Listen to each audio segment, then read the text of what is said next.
예. 우리가 이제 나이가 이렇게 들어가면서 사람의 인생을 이렇게 살펴보면 두 부류의 인생이 있습니다. 어떤 사람은 주변에 사람들이 이렇게 모여드는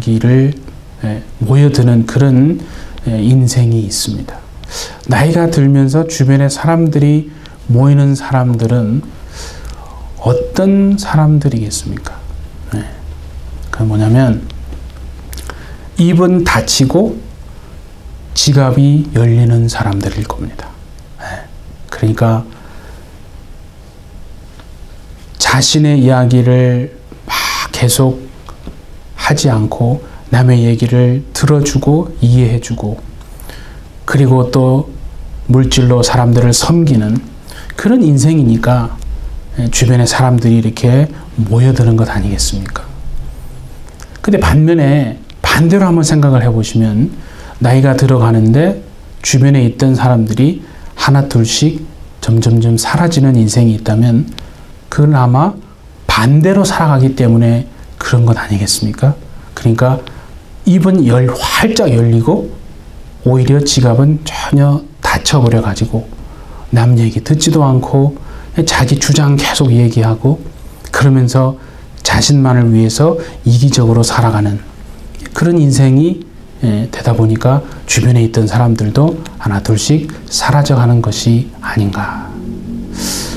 그거를 꼭 세상에 있지만이 아니라 신앙에도 그거를 우리가 여러분 적용해 볼 수 있지 않겠습니까? 무슨 말이냐면 하나님 앞에서 명철과 지혜가 과연 무엇인가? 명철과 지혜가 있는 삶이 얼마나 여러분 복된 삶입니까?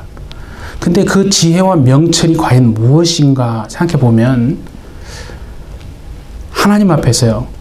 닫혀야 하는 것이 무엇이고 열려야 하는 것이 무엇인지를 아는 인생, 그걸 아는 것이 바로 하나님 앞에서 명철이고 여러분 지혜가 아니겠습니까? 그러니까 왜 우리가 인생을 나이가 들어가면서 어려움을 겪는가라고 가만히 생각해 보면 닫혀야 하는데 활짝 열려버리고 오히려 열려야 하는 것이 그만 닫혀지고 반대로 하는 거죠. 열려져야 되는데 닫히고 닫혀져야 되는데 열려지기 때문에 그래서 어려움을 겪는 것은 아닌가. 그러니까 우리가 시간이 이렇게 지나가면서 세상을 향한 시선은 좀 무뎌지고 그렇게 닫혀져야 합니다. 그게 정상 아니겠어요? 그런데 시간이 지나가면서 우리가 하나님을 향한 마음은 활짝 열려야 한다는 겁니다. 그런데 반대로 살아가는 거죠. 시간이 지나가면서 하나님에 대한 마음은 점점 쪼그라들고 닫혀져 가고 세상을 향한 시선들은 점점 더 열려가고 그런 인생이 어려운 인생입니다.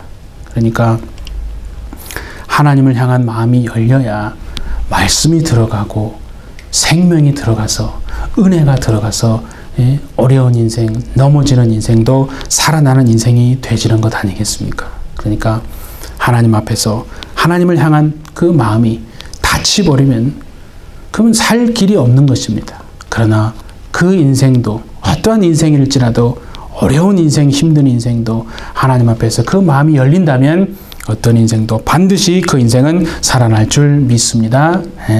그러니까 고민을 하는 거죠. 하나님 앞에서 하나님을 향한 우리의 마음이 열리면, 활짝 열리면 어떤 인생이 과연 되어지는가? 그게 궁금한 거 아니겠습니까?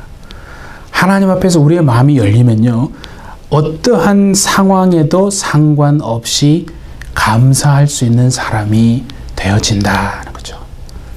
그걸 다른 말로 하면 뭐냐면 고난 속에서도 감사할 수 있는 엄청난 수준의 사람이 되어질 수 있다는 거 아니겠습니까?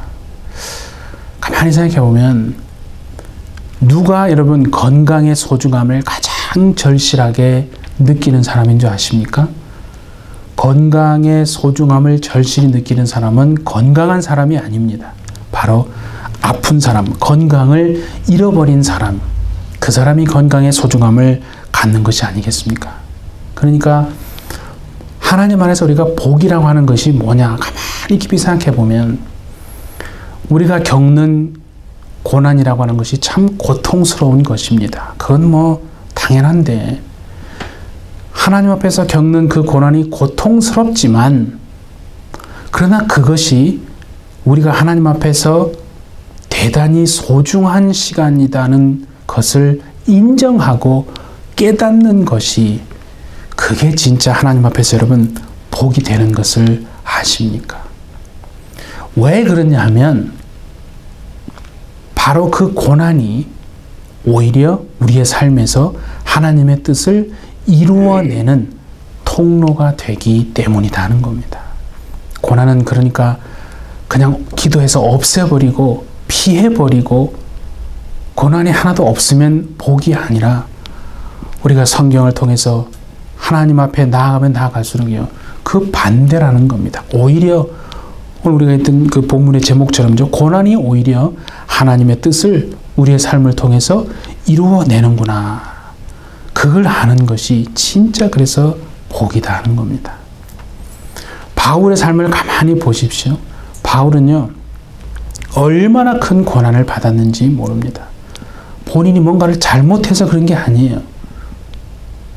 예수님 때문에 그 받은 고난이 있는데 그 고난 속에서 바울이 가만히 보니까 뭘 깨달았냐면 이렇게 지금 큰 어려움이 있지만 내 자신 안에 그리스도의 생명이 지금 살아 역사하고 있구나 하는 것을 체험을 하게 됩니다.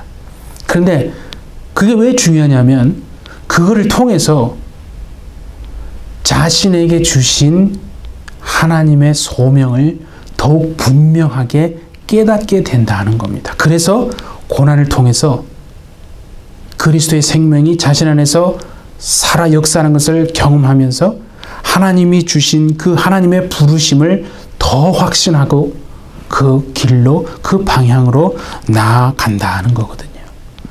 그래서 바울이 그 고난을 겪고 난 다음에 그 속에서 확신하면서 오늘 저와 우리에게 말하는 게요. 고린도후서 4장 바로 8절과 9절 아니겠습니까? 그게 보시면요. 이렇게 됐어요. 사방으로 우겨쌈을 당해도 쌓이지 않는 인생이다 하는 거죠. 답답한 일을 당하지만은 낙심하지 않는 인생이고 박해를 받아도 버림받지 않는 인생이고 거꾸러뜨림을 당해도 망하지 않는 인생이 되었다라고 그렇게 바울이 지금 확신해서 고백하는 거 아니겠습니까? 그러면서요. 가만히 보니까 바울은 그 속에서 자신을 변호하지 않더라고요. 내가 이렇게 큰 정말 비난과 비방을 받았는데 너희들 어떻게 나한테 그럴 수가 있냐? 자신이 개척한 교회로부터 그죠? 목사 자격이 없다는 소리를 들은 그 바울이 여러분 그 심정이 어떻겠습니까? 하나님 정말 좀 어떻게 해주세요. 그 말도 안 되는 비난 속에서요. 자신을 내가 이렇게 힘듭니다. 내가 이런 마음입니다라고 하는 그 자신을 변호할 법도 한데 바울은 그렇게 하지 않고요. 그 속에서 오히려 하나님이 자신에게 주신 직분을 변호하더라 하는 겁니다.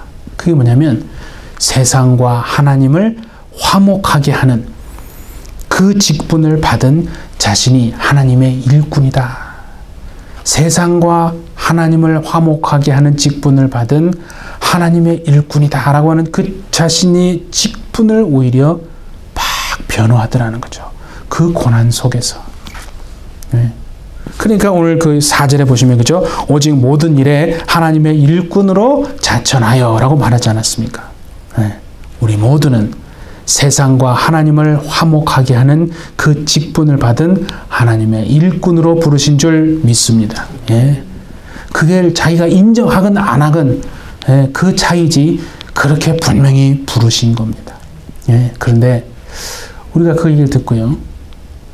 내가 하나님을 위해서 일한다. 이렇게 생각하는 그런 사람이 있어요. 그건 위험한 겁니다. 어떤 사람들은 마치 자신이 하나님을 도와드린다고 그렇게 착각합니다.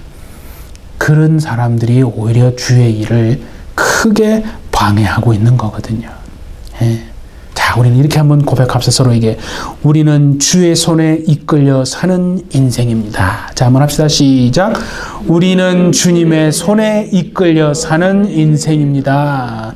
예, 우리는 정말 누가 뭐래도 주님의 손에 이끌려 사는 인생입니다. 하나님과 함께 일하는 일꾼이라는 그 정체성을 가지시고 일생 그분의 손에 이끌려 사시는 정말 우리 모두가 되기를 예수님의 이름으로 축복합니다. 예. 그래서 우리가 믿음이란 말을 참 많이 하는데 믿음이 뭡니까? 가만히 생각해 보면 내가 생각하는 것하고 하나님이 생각하는 것하고는 다를 수 있구나 하는 것을 인정하는 겁니다. 그게 믿음입니다, 여러분. 그냥 기도를 많이 해서 내가 원하는 것을 이루어낸 것을 그것을 우리는 믿음 좋다라고 결코 말해서는 안 되는 거거든요. 내가 원하는 건 이건데 하나님이 원하는 건 이겁니다. 이게 전혀 앞뒤가 안 맞는 거예요. 그러니까 그걸 인정하기가 싫은 거예요. 우리는 솔직히 말하면 그걸 뒤집어 버리고 싶은 거예요. 하나님이 좀 내가 원하는 걸 좀 이렇게 해주시지. 왜 하나님이 원하는 걸 자꾸 나보고 이렇게 하라고 하는가? 그건 하나님이 우리를 못 살게 하기 위해서 괴롭히는 게 아니라 그게 믿음이기 때문에 그렇게 하는 거거든요. 그러니까 진짜 믿음 있는 사람은요, 자신이 보는 것하고 하나님이 보는 것이 다를 수 있구나를 인정하는 겁니다. 그게 쉽지 않거든요. 남 얘기할 때는 쉬워요. 그 일이 자신에게 딱 닥쳐오면요, 그 쉬운 거 아닙니다. 그런데 진짜 그걸 인정하게 되면요, 어떻게 되는 줄 아십니까? 뭐 눈물 콧물 다 흘리면서 다 그냥 포기하고 하나님 I surrender 뭐 굴복하면서, 그죠? 그렇게 그걸 인정하게 되면 내가 어떠한 처지에 놓이게 되든요, 그 고난을 통해서 오히려 하나님의 뜻이 이루어지는 거구나 하는 것을 알게 된다는 거죠. 그래서 그 고난이 나쁜 게 아니라, 저주가 아니라, 뭔가 잘못된 거 뭐 이상한 게 아니라, 하나님 실수한 거 이게 아니라, 그 고난을 통해 오히려 내 인생에 하나님의 뜻이 이루어지는 것이 있구나 하는 것을 기도하는 삶으로 바뀌게 되는 거다는 거죠. 그게 변화가 아니겠습니까, 여러분? 예수님이 이 땅에서 고난 받은 것은요, 우리가 잘 압니다. 예수님이 뭔가를 잘못해서 그런 게 아니잖아요. 하나님의 뜻을 따라서 받은 고난이거든요. 그러니까 그 말을 다른 말로 하면 받으신 고난을 통해서 하나님의 뜻을 이루려고 한 거다는 겁니다. 그거를 예수님한테만 적용하지 말고 우리한테도 한번 적용해 보면, 그러면 예수님이 우리 안에 오셔서 하나님의 뜻을 이루려고 하실 때, 그럼 우리도 당연히 고난으로 인도받게 되어 있는 것 아니겠습니까?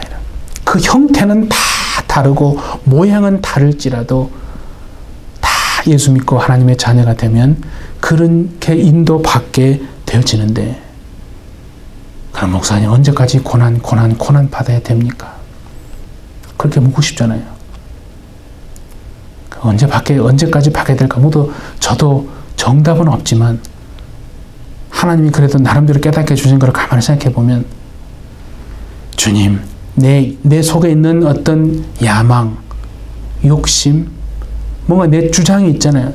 내 고집, 내 생각, 내 이론, 그거를 다 그냥 포기하고, 완전히 포기하고, 이제는 가만히 보니까 내가 내 인생을 사는 걸로 생각했는데 그게 아니고 하나님이 내 안에서 살고 계시는구나 라고 하는 그 고백이 이루어질 때까지 정말 고난 받는 그런 게 아니겠습니까, 여러분? 근데 가만히 생각해 보세요. 진짜 그 정도의 고백을 하는 수준이 되면 달라지는 게 하나 있지 않겠어요? 뭐 그렇다고 해서 고난이 완전히 없어진다라고 말하면 좀 그건 또 약간 어폐가 있는 거겠지만, 그 정도의 수준이 되면 적어도 어떻게 되겠습니까?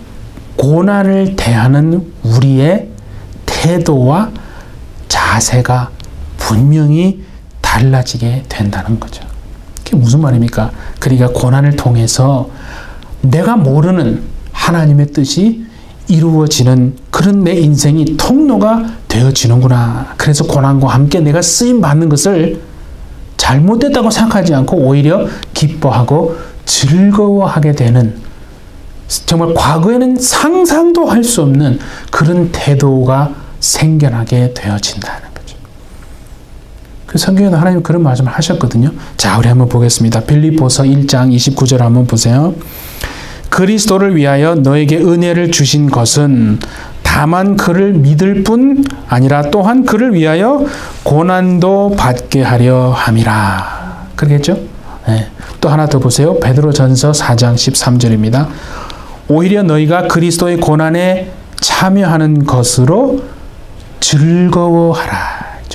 이는 그의 영광을 나타내실 때에 너희로 즐거워하고 기뻐하게 하려 함이라. 그러니까 예수님이 우리 안에 계시기 때문에 우리가 고난 받는 것이 이게 잘못된 게 아니고 이상한 것이다라고 생각하지 마시고 오히려 은혜와 함께 정말 고난 받는 것을 기쁘게 여기시는 삶이 되어주시기를 예수님의 이름으로 축복합니다. 네.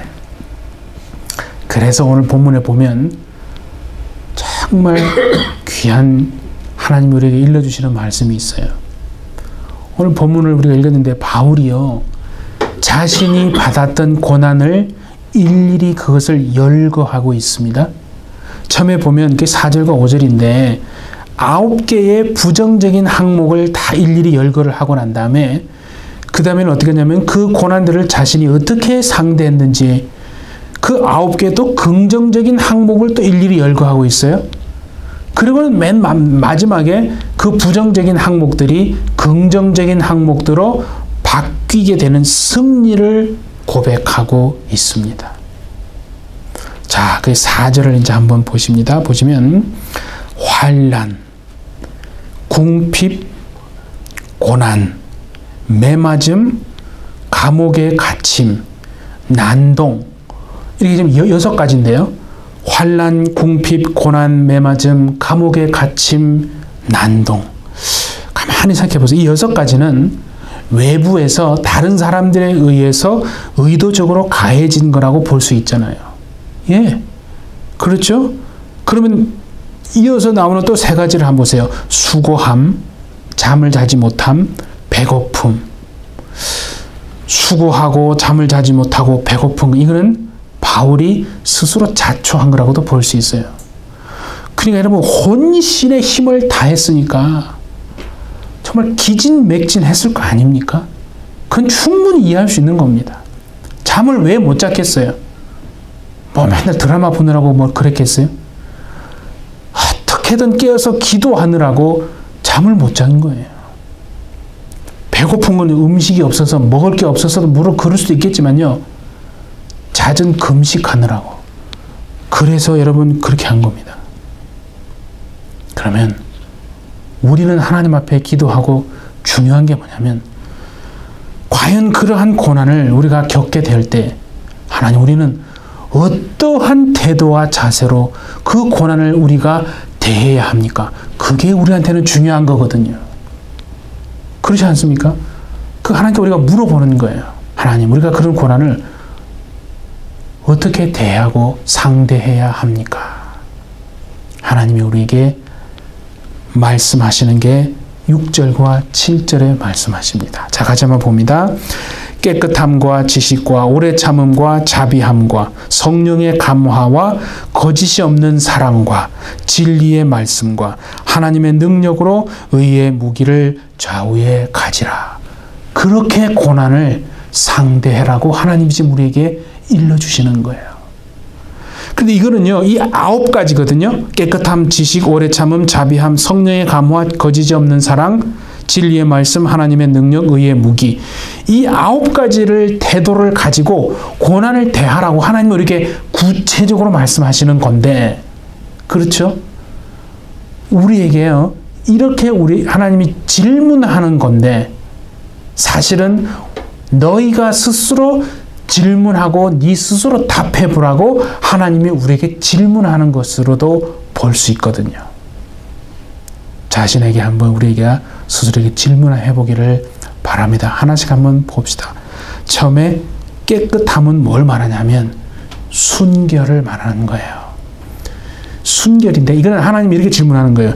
의도와 동기가 순수하냐? 자신이 우리에게 스스로 묻는 거예요. 나의 지금 내 마음속에 남들이는 모를 수 있잖아요. 그렇잖아요. 그런 그 동기와 의도가 순수하냐? 하나님이 지금 우리에게 네 스스로 그렇게 묻고 대답하라고 하나님이 이렇게 말씀하는 거예요. 그 순수함, 의도와 동기가 순수한 것으로 고난을 상대하라는 거예요. 그러면 이긴다는 거 아니겠습니까, 여러분? 그 다음에 오래 참음. 오래 참음은요, 이거예요. 원수들이 나를 비방하고 막 중상모략할 때, 그때 아무 대꾸하지 않고 대항하고 있지 않는가. 대항하지 말라는 거예요. 근데 우리는 대항하고 싶거든요. 아니, 대항하잖아요. 근데 억울한데, 저 비난인데, 저 앞뒤가 맞지 않는, 저건 용서하면 안 돼. 좀 시시비비를 밝혀야 돼. 하나님은요, 고난받을 때, 원수들이 우리를 당연히 비방하고 중상모략할 때, 대항하지 말라는 거예요. 그게 오래 참음이라는 거예요. 그렇게 고난을 대하라는 거예요. 자, 하나님 너무하신 거 아닙니까? 네. 그 다음에 자비. 자비는 친절인데요. 이건 이렇게 말하는 거예요. 우리가 가진 마음의 선함을 행동으로 내가 나타내고 있는가? 참, 우리가 물어볼 수 있거든요. 마음의 선함을 행동으로 나타내고 있는가? 그리고 성령의 감화는 뭐냐면 성령의 임재, 또 능력, 은사, 성령의 열매가 나에게 있는가? 내 스스로 물어보는 거죠. 거짓이 없는 사랑은 뭐냐면 가식 없는 사랑인가? 내가 사랑을 말하는데 이게 다 가식이 있는 건 아닌가? 가식이 없는 사랑인가? 하나님의 능력은 뭐냐면요, 초자연적인 하나님의 역사를 과연 내가 삶에서 경험하고 체험하고 살아가고 있는가? 그런 태도와 자세로 고난을 대하라는 거예요. 마지막 의의 무기는 뭐냐면 나의 의가 아니라 그리스도의 의로움으로 과연 나는 지금 살아가고 있는가? 여러분, 이 9가지가 사실은 뭐냐면 고난에 대처하는 영적인 자세와 태도라고 하나님이 우리에게 말씀하시는 거 아니겠습니까? 그러니까 뭐 복잡한데 이를 그냥 간단하게 한마디로 말하면 성령 안에서 인내하고 버텨내라는 겁니다. 예, 성령 안에서 성령의 능력으로 나의 죄성을 억제하고, 그렇죠? 그 성령의 은사와 열매를 힘입어서 버텨내고 견뎌내라고 하나님이 지금 우리에게 말씀하시는 건데, 알겠는데 궁금한 게 하나 더 있어요. 마음속에 정말 이렇게 했는데, 이렇게 했어요. 그런데 결과는 그리고 아무 일도 내 인생에 일어나지 않았다. 그러면 하나님 나 억울하잖아요. 우리 마음에 그런 어떤 염려와 불안이 있잖아요. 하나님 앞에 막 그렇게 말하고 싶잖아요. 하나님은 우리의 심정을 미리 아시고요. 절대 그렇게 대하는 사람은요, 반드시 뭐가 있냐면 반전의 승리가 있다라고 하나님이 지금 8절에서 10절로 말씀하십니다. 같이 한번 읽겠습니다. 8절에 10절 보세요. 우리는 속이는 자 같으나 참된 자고, 무명한 자 같으나 유명한 자고, 죽은 자 같으나 보라 우리가 죽지 않고 살아있는 자고, 징계를 받는 자 같으나 죽임을 당하지 않는 자고, 근심하고 있는 자 같이 보이는데 항상 기뻐하는 자고, 내가 보기에 지리도 가난한 자 같은데 많은 사람을 부요하게 하는 자고, 아무것도 가진 게 없는 자 같은데 모든 것을 가진 자로다. 정말 이러한 반전의 승리가 우리 모두에게 있기를 예수님의 이름으로 축복합니다. 예. 그런 9가지 영적인 자세를 가지고 고난을 대하면 반드시 이런 인생의 승리가 있다는 것을 아시고 정말 오늘 믿음의 결단을 통해서 그렇게 내가 고난을 반드시 그 자세를 가지고 대하여서 이런 반전의 승리를 여러분의 것이 되시는 우리 모두가 되기를 바랍니다. 그러니까 믿는 자가, 교회가 그러니까 뭔가를 잘못해가지고 욕을 먹고 정말 비난받아서는 그거는 안 되는 건 확실하잖아요. 그런데 그 복음의 십자가 복음으로 인해서 우리가 욕을 먹고 비난을 받는다면 그거는 부끄러워해서는 안 된다고 지금 하나님이 말씀하는 거거든요. 그래서 바울이 그 고린도 교회 성도들 향해서 자신이 갇혀 있는 것을 너희가 절대 부끄러워하지 말라고 그렇게 말씀한 거거든요.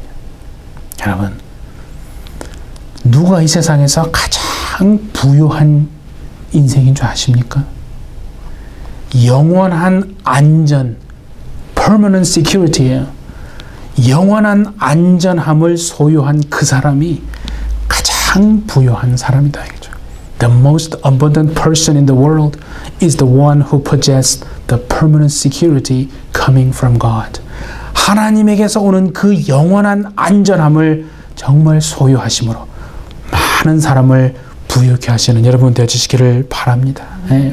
솔직히 바울이요, 세상적인 조건으로 보면 뭐 사람들에게 주목받고 인정받을 수 있는 그런 조건들은 없었거든요. 그런데 모든 것 대신 그 그리스도를 소유했기 때문에 결코 실패한 인생이 아니라 승리한 인생을 살 수 있었던 것 아니겠습니까? 네. 사랑하는 햇빛 여러분, 그리스도 안에서 모든 것을 가진 자로 모든 이 세상의 많은 사람들을 부욕해 하시는 복된 인생을 다 살아내시는 저와 여러분 되어주시기를 예수님의 이름으로 축복합니다. 예, 우리 함께 기도하시겠습니다. 세상과 하나님을 화목하게 하는 직분을 받은 하나님의 일꾼으로 우리를 부르신 아버지 하나님, 고난받는 것이 이상한 일이 아님을 알게 하여 주시고 오히려 기뻐하고 즐거워할 수 있는 참 믿음을 주셔서 고난을 통해서 하나님의 뜻을 이루어내는 참된 복된 인생 주님 살게 하여 주옵소서. 속이는 자 같으나 참된 자이고 무명한 자 같으나 유명한 자고 근심하고 있는 자 같으나 항상 기뻐하는 인생이며 가난한 자 같으나 많은 사람을 부욕해 하는 자이고 아무것도 없는 자 같으나 모든 것을 가진 자로 이 세상을 살아내는 정말 그런 사람으로 이끌어 주시옵소서. 주님 감사드리며 예수님의 이름으로 기도하옵나이다. 아멘.